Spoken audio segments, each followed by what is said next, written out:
Plant breeding is a fantastic hobby for plant lovers and professionals. You can breed your plants to expand your product line by inventing new plants and better varieties. Let's start with some terminology and some rules before we move forward. Pollinating is transferring pollen from the anther of one flower to the stigma of another. Open pollinating is the act of pollination where the transfer of pollen is done by natural pollinators such as bees. Controlled pollinating is the act of pollination by a person or persons transferring pollen by hand. The rules we go by.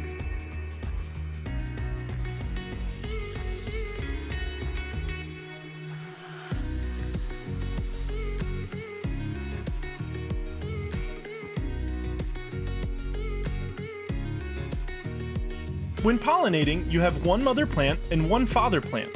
Experience has shown us that what is produced from these two plants is going to be more like the mother plant in growth habit, compact or spreading, with some attributes from the father plant. So if you're looking for a new compact orange variety in a family, begin with a compact mother if you're able to.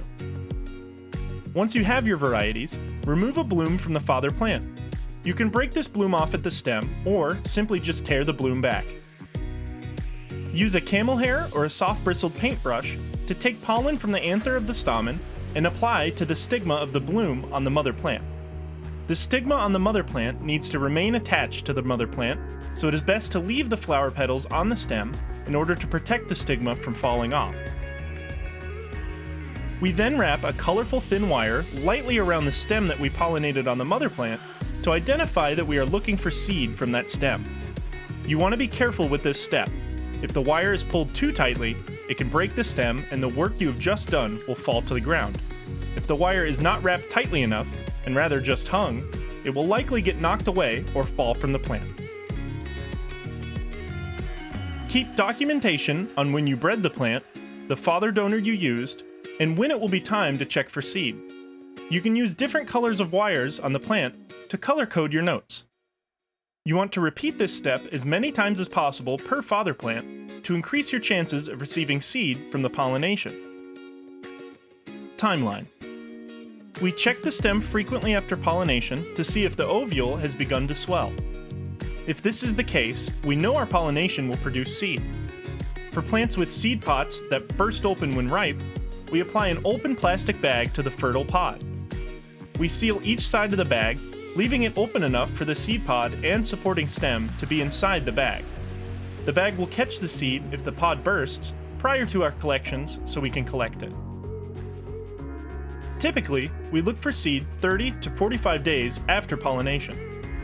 We collect the seed, remove it from the pods, allow it to dry, and then sow the seed. 30 days after the seed is sown, you should see some germination, but you'll be waiting another 30 days for the seedlings to be large enough to be transplanted. And the waiting doesn't stop there. Your plants need to bloom or be grown out before you can make your selections and see if your pollination accomplished your goal. We're strategic with our pollination, whether it be for new family colors or a better plant habit. When we open pollinate, we select varieties with the same strategy as when we are controlled pollinating. We then place the chosen varieties in a location outside for more easy access for the pollinators. After that, nature's pollinators do the job. We still look for swollen stigma and collect seeds, but we have to trust that the bees brought us something special. You can dive deep into the world of breeding and crossbreeding, or you can simply dip your toe. Regardless of the depth you go, we think you will enjoy this new experiment.